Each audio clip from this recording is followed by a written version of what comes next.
எப்படி ஒரு ஹோல்சேலர்ஸை அப்ரோச் பண்ணுறதுன்னு பார்க்கலாம். சரியா? இது ஒரு கொஞ்சம் வித்தியாசமாக இருக்கும், பட் ஸ்டில் நம்ம இதை பற்றி கிளியராக பார்க்கலாம். First research and preparation. நீங்கள் ஒரு விஷயத்தை ப்ரிப்பேர் பண்ணாமல் நீங்கள் ஒரு ஆளை போய் மீட் பண்ணி ஒரு ஹோல்சேலரை மீட் பண்ணீங்கன்னா உங்களுக்கு அந்த அளவுக்கு யூஸாக இருக்குமான்னு கேட்டால் கண்டிப்பாக கிடையாது. ஏன்னா நீங்கள் என்ன பண்ணுவீங்கன்னா ஒரு ப்ராடக்ட்டை பற்றியோ அல்லது எதை பற்றியுமே ரிசர்ச் பண்ணாமல் நேராக போய் ஒரு ஹோல்சேலர்கிட்ட பேசுகிறீங்கன்னு வச்சுக்கோங்க. அவர் என்ன பண்ணுவாருன்னா அவர்கிட்ட இருக்கிற ப்ராடக்ட் எல்லாமே எப்படி உங்கள் கையில் தள்ளி விடணும் அப்படின்னு தான் அவர் பார்ப்பார். ஏன்னா அவருக்கு அவரோட சேல் தான் அவருக்கு முக்கியம். ஓகே தானே? அது நம்ம எல்லாருமே புரிஞ்சிக்க வேண்டிய ஒரு விஷயம். அது நீங்களாக இருந்தாலும் உங்களுக்கும் உங்கள் சேல் தான் முக்கியம். அதே மாதிரி அந்த அந்த மனுஷனுக்கும் அதே தான் முக்கியம். எப்படி நிறைய ப்ராடக்ட் வெளில தள்ளலான்னு பார்ப்பாரு. நீங்கள் எந்த மாதிரிப்பட்ட ப்ரிப்பரேஷனோ அல்ல எந்த மாதிரிப்பட்ட ஒரு ப்ராடக்ட் ரிசர்ச்சோ எதுவுமே பண்ணாமல் நீங்கள் ஸ்ட்ரைட்டாக போட்டீங்கன்னா என்ன பிரச்சனைனா, நல்லா தெரிஞ்ச நல்ல ஒரு சேலை பார்த்துட்டு இருக்க ஒரு ஹோல்சேலராக இருந்தால் அல்லது ஏற்கனவே நல்ல எக்ஸ்பீரியன்ஸ் இருக்க ஹோல்சேலராக இருந்தால் அவருக்கு எதை விற்கணுமோ அதை நம்ம தலையில் பிடிச்சி கட்டி விட்டுருப்பாரு. நீங்கள் கொண்டு போயிருங்கப்பா அந்த மாதிரி விட்டுருப்பாரு. நீங்களும் என்ன பண்ணியிருப்பீங்க, வாங்கிட்டு வந்திருப்பீங்க. ஏன்னா அந்த அளவுக்கு உங்களுக்கு எந்த ப்ரிப்ரேஷன் நீங்கள் பண்ணியிருக்க மாட்டீங்க. அந்த மாதிரிப்பட்ட திங்கிங்கும் உங்களுக்கு இருந்திருக்காது. புரியுதா?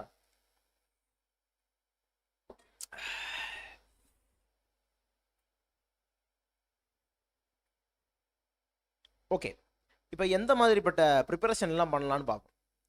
Research a market under your target audience and identify potential suppliers.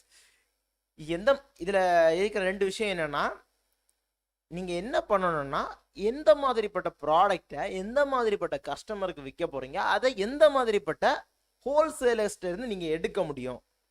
இந்த விஷயங்களை நீங்கள் முதல்ல ப்ரிப்பேர் பண்ணிட்டு போனால் உங்களுக்கு ரொம்ப ஈஸி. எதுக்கு? உங்கள் ப்ராடக்டை சோர்ஸ் பண்ணுறதுக்கு. புரியுதா? என்னெல்லாம் பண்ணணும், எந்த மாதிரிப்பட்ட ப்ராடக்டை எந்த மாதிரிப்பட்ட டார்கெட் ஆடியன்ஸுக்கு எந்த மாதிரிப்பட்ட ப்ராடக்ட்ஸை விற்கலாமோ அந்த ப்ராடக்டை எந்த மாதிரிப்பட்ட ஹோல்சேலர்கிட்டருந்து நீங்கள் எடுக்க முடியும் அல்லது எந்த மாதிரிப்பட்ட ஹோல்சேலர்ஸ்லேருந்து பர்ச்சேஸ் பண்ண முடியும்னு நீங்கள் டீட்டெயிலாக ஒரு பிளானை போட்டுட்டு போகணும். ஓகே, ஒரு சின்ன எக்ஸாம்பிள் சொல்கிறேன். என்ன பண்ணக்கூடாதுன்னு இதை வச்சு நீங்கள் பார்த்து புரிஞ்சுக்கோங்க. நான் ஸ்டார்டிங்கில் இந்த பிஸ்னஸில் ஸ்டார்ட் பண்ணும்போது நான் என்ன பண்ணேன்னா, நான் இப்போ எதை பண்ணக்கூடாதுன்னு சொன்னனோ அதே தான் பண்ணேன், ஒரு தப்பான விதத்தில். என்னென்னா, ஓகே நம்ம போய் முதல்ல எல்லா இடத்தையும் பார்ப்போம், எல்லா ஹோல்சேலர்ஸையும் அப்ரோச் பண்ணி பார்ப்போம், ஒரு 10 இடத்துல இப்போ பேசி பார்ப்போம், எதெல்லாம் ஒத்து வருதுன்னு பார்ப்போன்னு ஒவ்வொரு இடமா ஓட ஆரம்பித்தேன். அப்படி ஏகப்பட்ட ஆள்கிட்ட போய் பேசும்போது என்ன விஷயம் புரியுதுன்னா, ஆனால் நான் ஒரு சில நல்ல விஷயங்களும் பண்ணேன், இல்லைன்னு இல்லை. ஏன்னா நான் அவங்க சொல்கிறத பர்ச்சேஸ் பண்ணலை, அது ஒரு நல்ல விஷயம். ஏன்னா அவங்க மேக்ஸிமம் எல்லா ப்ராடக்ட்டையுமே உங்கள்கிட்ட தள்ளி விட தான் பார்ப்பாங்க. பட் நான் இப்படி ஒரு பிளானுமே இல்லாமல் எல்லா டைமே போய் கேட்டதுனால என்ன பிரச்சனை ஆச்சுன்னா, ஒரு ஹோல்சேலர்கிட்ட போவேன், அவர் அப்படியாகும் இப்படியாகும்னு சொல்லிட்டு எல்லா ப்ராடக்டையும் காட்டுவார். இப்படி எல்லாத்தையுமே நீங்கள் பார்க்கும்போது என்ன ஆகுனா, உங்கள் மைண்ட் செட் என்ன மாதிரி ஆகுனா, ஓகே நம்ம ஒரு எப்படி சொல்லலாம், இவ்வளோ நல்ல விஷயங்கள் இருக்குதா, இந்த மாதிரிப்பட்ட ப்ராடக்ட் இருக்குதா, ஓகே இந்த ப்ராடக்ட் வாங்கினா நம்ம இந்த மாதிரியெல்லாம் சேல் பண்ணலாம், ஓகே இந்த ப்ராடக்ட் இவ்வளோவே ரேட்டுக்கு கிடைக்குது, இந்த ப்ராடக்டை நான் எடுத்தேன்னா ஓகே விலைசி தள்ளிடுவேன். அந்த மாதிரிலாம் மைண்ட் செட்டு மாற ஆரம்பிக்கும். அது எல்லாருக்குமே மாறும். எனக்கே அந்த டைம்ல இருந்து ஓகே இவர் இப்படியெல்லாம் சொல்கிறாரு, இவ்வளவே அமௌண்ட்டு தான், நமக்கு ஆன்லைனில் இதாக்கும் போது ஓகே சூப்பராக நம்ம சேல் பண்ணிடலாம், அந்த மாதிரி ஹைப் ஏறும். ஆனால் பிரச்சனை என்னென்னா, இந்த மாதிரிப்பட்ட விஷயங்களை நீங்கள் பிளான் பண்ணும்போது ப்ராடக்டை நீங்கள் ஒரு வேளை வாங்கிட்டீங்கன்னு வச்சுருங்க. இப்போ நான் வாங்கலை, ஓகே அது நல்ல விஷயம். ஆனால் ஒரு வேளை வாங்கிட்டீங்கன்னு வச்சுருங்க, நீங்கள் கொண்டு வந்துட்டீங்க, அவன் என்ன சொல்லுவான்னா, நீங்கள் ஒரேடியாக ஒரு 10 குவான்டிட்டி எடுத்துகிட்டு போங்க, 20 குவான்டிட்டி எடுத்துகிட்டு போங்க, ஒரு குவான்டிட்டிக்கு ரேட் ஒரு 300 ருபீஸ் இருக்குதுன்னு வச்சுருங்க. 10 குவான்டிட்டி எடுக்கும்போது எங்கே போயிட்டு நீங்கள் ஒரு காலேஜ் முடிச்சுட்டோ இல்லை ஸ்கூல் முடிச்சுட்டோ அல்லது காலேஜ் அந்த ஸ்கூல் முடிச்சு காலேஜ் படிச்சுட்டு இருக்கும்போதோ இப்படியெல்லாம் இருக்கும்போது ஒரு 5000 ருபீஸ்ன்றது உங்களுக்கு கண்டிப்பாக ஒரு பெரிய அமௌண்ட் மாதிரி தான் தெரியும். அப்போ நீங்கள் என்ன பண்ணீங்கன்னா, ஓகே ஒரு 5000 நம்ம முன்னாடி போட்டு ஒரு பிஸ்னஸ் பண்ண போகிறோம், அல்லது ஒரு சைட் பிஸ்னஸ் பண்ண போகிறோம், இந்த மாதிரி ஒரு பிளானில் நீங்கள் இருக்கிறீங்க. பட் டக்குன்னு போய் ஒரு இடத்துலேருந்து பர்ச்சேஸ் பண்ணி எடுத்துகிட்டு வந்துட்டீங்கன்னா என்ன ஆகும்னா, முடிஞ்சு அந்த ப்ராடக்ட்டை போட்டிங்கன்னா கடைசியில் பார்த்தா ஒருத்தனை வாங்க போகிறதில்ல. ஏதோ நல்ல ப்ராடக்டாக இருக்கலாம், உங்களுக்கு நல்ல ப்ராடக்டாக தெரியலாம், ஆனால் யாருமே வாங்க போகிறதில்ல. இதில் நானும் ஒரு சில ப்ராடக்ட் வாங்கினதில் ஓகே இந்த ப்ராடக்ட் நம்ம இன்னைக்கு வாங்கினோன்னா வாங்கி நம்ம ஆன்லைனில் போட்டோம்னா செம்மையாக போகும் அந்த மாதிரி நினச்சிட்டு வாங்கின ப்ராடக்ட் இது வரைக்கும் சேலே போகல, ரொம்ப கம்மியாக போயிட்டு இருக்கு. அந்த மாதிரிப்பட்டதான் இருக்குது.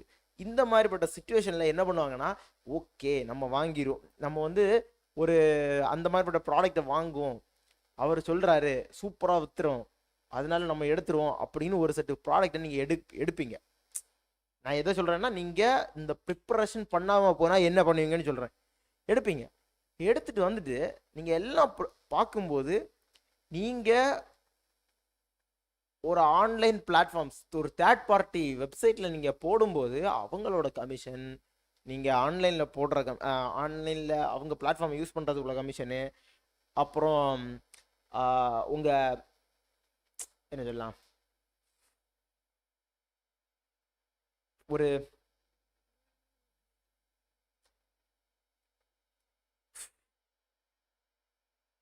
ஷிப்பிங் சார்ஜ் சரியா, ஷிப்பிங் சார்ஜ் நீங்கள் கொடுக்க வேண்டிய அமௌண்ட்டு, இந்த மாதிரிப்பட்ட அமௌண்ட் எல்லாமே நீங்கள் கேல்குலேட் பண்ணி பார்க்கும்போது முடிஞ்சு அவ்வளோதான். ஏன்னா நீங்கள் ஒரு பர்சனாக ஆன்லைன்லேருந்து வாங்குறீங்கன்னா அந்த அந்த ரேட்டுக்கு வாங்கவே மாட்டீங்க, அந்த மாதிரிப்பட்ட ஒரு ரேட்டில் கொண்டு போய் நிற்கும். புரியுதா? இதுக்கு மெயின் காரணம் என்னென்னா, நம்ம ப்ராடக்ட் எந்த மாதிரிப்பட்ட ப்ராடக்ட்டோ அதை பற்றி எதுவுமே ரிசர்ச் பண்ணாமல் போகிறது தான் பெரிய தப்பு. நீங்கள் அந்த ஒரு ப்ரிப்பரேஷன் பண்ணும்போது இந்த மாதிரிப்பட்ட விஷயங்கள் எல்லாமே அவாய்ட் ஆகுது. அப்போ இந்த மாதிரிப்பட்ட விஷயங்களை நீங்கள் அவாய்ட் பண்ணும்போது என்ன பண்ணலான்னா, உங்களுக்கு கரெக்டான ப்ராடக்டை கரெக்டான ஆடியன்ஸுக்கு கொடுக்குற மாதிரி கரெக்டான ஆள்கிட்டேருந்து கரெக்டான ஹோல்சேலர்கிட்டேருந்து உங்களால் பர்ச்சேஸ் பண்ண முடியும். பட் இதுக்கு நீங்கள் எஃபோர்ட் ஃபஸ்ட்டு போட்டே ஆகணும், இல்லைன்னா ஓகே முடியாது, ரொம்ப கஷ்டம்தான். ஓகே, இதில் இன்னொரு பாயிண்ட் இருக்குது என்னென்னா, ஒரு ஹோல்சேலர் அப்ரோச் பண்ணும்போது எந்த மாதிரிப்பட்ட கொஸ்டின் கேட்கணும்னு ஒரு பேப்பர் எடுத்து எழுதுங்க. ஒரு பேப்பரும் பெண் எடுத்து எழுதுறதுல எந்த தப்புமே கிடையாது. இப்போ இருக்கிற பசங்களுக்கெல்லாம் ஒரு பேப்பரும் பெண் எடுத்து எழுதணும்னா ரொம்ப கஷ்டமாக இருக்குது. ஒரு பேப்பரும் பெண் எடுத்து எழுதுங்க. இந்த மாதிரிப்பட்ட கொஸ்டின்ஸ் எல்லாம் கேட்கலாம்.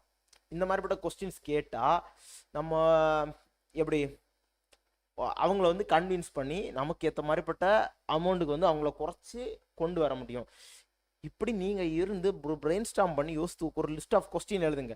எந்த மாதிரிப்பட்ட கொஸ்டினை எழுதுனா எந்த மாதிரிப்பட்ட ப்ராடக்ட் உங்களுக்கு வேணுமோ அந்த மாதிரிப்பட்ட ப்ராடக்ட்டுக்கு தக்கன நீங்கள் கொஸ்டின் ரெடி பண்ணுங்கள். கொஸ்டின்ஸ்னால் அங்கே போயிருந்து வாசிக்கிறதுக்கு இல்லை, ஒரு அவுட்லைனாக நீங்கள் யோசித்து வைங்க. ஓகேவா? ஒரு அவுட்லைனாக நீங்கள் யோசித்து வச்சு ஓகே இந்த மாதிரிப்பட்ட ப்ராடக்ட் எல்லாம் போடலாம், இந்த மாதிரிப்பட்ட ப்ராடக்ட் எல்லாம் சூஸ் பண்ணி போடலாம் அப்படின்னு நீங்கள் அவுட்லைனாக யோசித்து வச்சிங்கன்னா என்ன பண்ண முடியும்னா, ஒரு ஹோல்சேலர் அப்ரோச் பண்ணி கேட்கும்போது ப்ரோ இந்த ப்ராடக்ட் ஸ்பெசிஃபையாக இருக்குதா அந்த மாதிரி நீங்கள் கேட்க முடியும். இந்த ப்ராடக்ட் ஸ்பெசிஃபையாக இருக்குதான்னு கேட்கும்போது அவங்க என்ன சொல்லுவாங்க, ஆமாம் இருக்குது அல்லது இல்லை அப்படின்னு சொல்லுவாங்க. அப்போ நீங்கள் என்ன கேட்கலாம், ப்ரோ இந்த மாதிரிப்பட்ட ப்ராடக்டை எடுத்துறணுன்னா நான் உங்களுக்கு அட்வான்ஸை தான் நீங்கள் எடுத்து தருவீங்களா, இந்த மாதிரியோட லிஸ்ட் ஆஃப் கொஸ்டின்ஸ் நீங்கள் வந்து ஓகே பேப்பர் பென் எடுத்து முதல்ல லைட்டாக லிஸ்ட்டு போடுங்கன்னு நான் எதுக்கு சொன்னேன்னா, அட்லீஸ்ட் உங்கள் மைண்டில் வந்து ஓகே செட் பண்ணலாம்.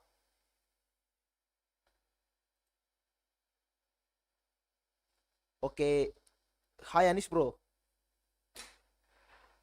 ஓகே, இந்த மாதிரிப்பட்ட லிஸ்ட்டை நீங்கள் போடும்போது என்ன ஆகும்னா, ஒரு கஸ்டமரை ஒரு ஹோல்சேலரை அப்ரோச் பண்ணும்போது உங்களுக்கு சூப்பராக அவங்கள்ட்ட வந்து கான்வர்சேஷன் பேஸில் ஈஸியாக பேச முடியும். இந்த கான்வர்சேஷன் பேஸில் வந்து நிறைய பேர் என்ன பண்ணுவாங்கன்னா கோட்டை விட்டுருவாங்க. எதனால கோட்டை விட்டுருவாங்கன்னா, ஒரு மேக்ஸிமம் இந்த ஸ்கூலெல்லாம் முடிச்சுட்டு வெளில போகிற யாருக்குமே என்ன இருக்காதுன்னா, ஒரு கான்வர்சேஷன் டாக்டிக்ஸோ அல்லது ஒரு கான்வர்சேஷன் பண்ணுற ஒரு ஜென்ரலாகவே ஒரு பெரிய அளவு ஒரு கான்வர்சேஷன் பண்ணுற அளவுக்கு திறமை இருக்காது. ஓகே, அது எல்லாருக்குமே தெரிஞ்ச விஷயந்தான். ஆனால் என்ன பண்ணக்கூடாதுன்னா, அதுக்கு வேண்டி இல்லைப்பா நான் வெளில போய் கேட்டேன்னா எனக்கு செட் ஆகுமான்னு தெரில, அந்த மாதிரி யோசிச்சுட்டே இருக்கக்கூடாது. ஒரு தைரியமாக ஒரு 2-3 பேரை போய் அப்ரோச் பண்ணி கேட்கணும். அதுக்கு முன்னாடி நீங்கள் கொஸ்டின்ஸை ஓரளவு ரெடி பண்ணியிருந்தீங்கன்னா உங்களுக்கு அந்த அளவு கஷ்டமாக தெரியாது. புரியுதா? ஓகே.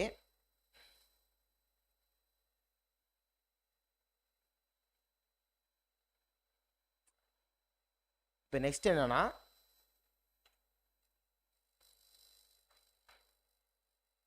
அந்த யார் கூடனா அந்த ஹோல்சேலர்ஸு கூட நீங்கள் ஒரு நல்ல ஒரு ரிலேஷன்ஷிப்பை மெயின்டைன் பண்ணணும். நல்ல ரிலேஷன்ஷிப்பை எப்படி மெயின்டைன் பண்ணலாம்னா, நீங்கள் இந்த மாதிரி நீங்கள் ஒரு ஃபஸ்ட்டு ஒரு 2 பர்ச்சேஸ் அல்லது 3 பர்ச்சேஸ் இந்த மாதிரி சின்னதாக நீங்கள் பண்ணும்போது என்ன பண்ண ஆரம்பிப்பாங்கன்னா, ஓகே இவங்க நம்மக்கிட்ட தொடர்ந்து கண்டினியூஸாக வர ஆரம்பிச்சிருக்காங்க. அந்த மாதிரினா நமக்கு அவங்க ஒரு சில பெனிஃபிட்ஸை வந்து தருவாங்க. நீங்கள் ஃபஸ்ட்டு போகும்போது அந்த பெனிஃபிட் உங்களுக்கு கண்டிப்பாக கிடச்சிருக்காது நிறைய விஷயத்தில். அதை கூட நீங்கள் ரொம்ப கரெக்டாக பேச தெரிஞ்சுன்னா அந்த மாதிரிப்பட்ட விஷயத்த கூட நீங்கள் அவங்கள்ட்ட பேசி எடுக்க முடியும் உங்களால். பட் ஸ்டில் நிறைய பேருக்கு அந்த அளவுக்கு திறமை இருக்காது ஸ்டார்டிங்கில். ஸோ என்ன பண்ணுவீங்க, ஓரளவுக்கு ஃபஸ்ட்டு பேசும்போது ஓகே அமௌண்ட்டை மட்டும் ரெடியூஸ் பண்ணி பேசுகிற மாதிரி நீங்கள் அவங்கள்ட்ட ஒரு ஹோல்சேலர்கிட்ட பேசி நீங்கள் அந்த ப்ராடக்ட்டை பர்ச்சேஸ் பண்ணிட்டீங்கன்னா, ஃபர்தராக மூவ் பண்ணி போகும்போது என்ன பண்ணணும்னா, ப்ரோ இந்த மாதிரிப்பட்ட விஷயங்களுக்கு வந்து இன்னும் கொஞ்சம் கூட என்ன கம்மி பண்ணி தாங்க, நான் கொஞ்சம் நிறைய குவான்டிட்டி எடுக்கிறேன். இந்த மாதிரிலாம் நீங்கள் பேசுகிறது தான் இருக்குது அந்த ஹோல்சேலரோட மைண்ட் செட்டுக்கும் உங்கள் மைண்ட் செட்டும் நீங்கள் வந்து எந்த மாதிரிப்பட்ட ஒரு மியூச்சுவல் ரிலேஷன்ஷிப்பை உருவாக்குறீங்க. ஏன்னா இந்த மியூச்சுவல் ரிலேஷன்ஷிப் ரொம்ப முக்கியம். எதனாலன்னா, ஒரு மியூச்சுவல் ரிலேஷன்ஷிப் எதனால முக்கியம்னா, ஒரு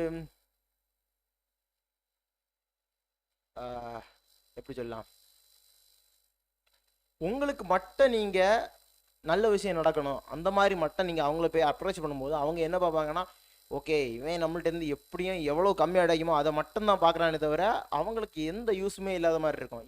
இது நீங்கள் அவங்கள்ட்ட ஒரு நல்ல ஒரு கான்வர்சேஷன் மெத்தடில் நீங்கள் அவங்கள்ட்ட பேசி அவங்கள்ட்ட இருந்து எந்த மாதிரிப்பட்ட ஒரு நல்ல ஒரு ரிலேஷன்ஷிப்பை மெயின்டைன் பண்ணிங்கன்னா அவங்க என்ன பண்ணுவாங்கன்னா, ஒரு அவங்கள்ட்ட நீங்கள் ஒரு ஜென்யூனான இன்ட்ரெஸ்ட் காட்டும்போது அவங்களும் உங்கள்கிட்ட ஒரு ஜென்யூனான இன்ட்ரெஸ்ட் காட்டுவாங்க.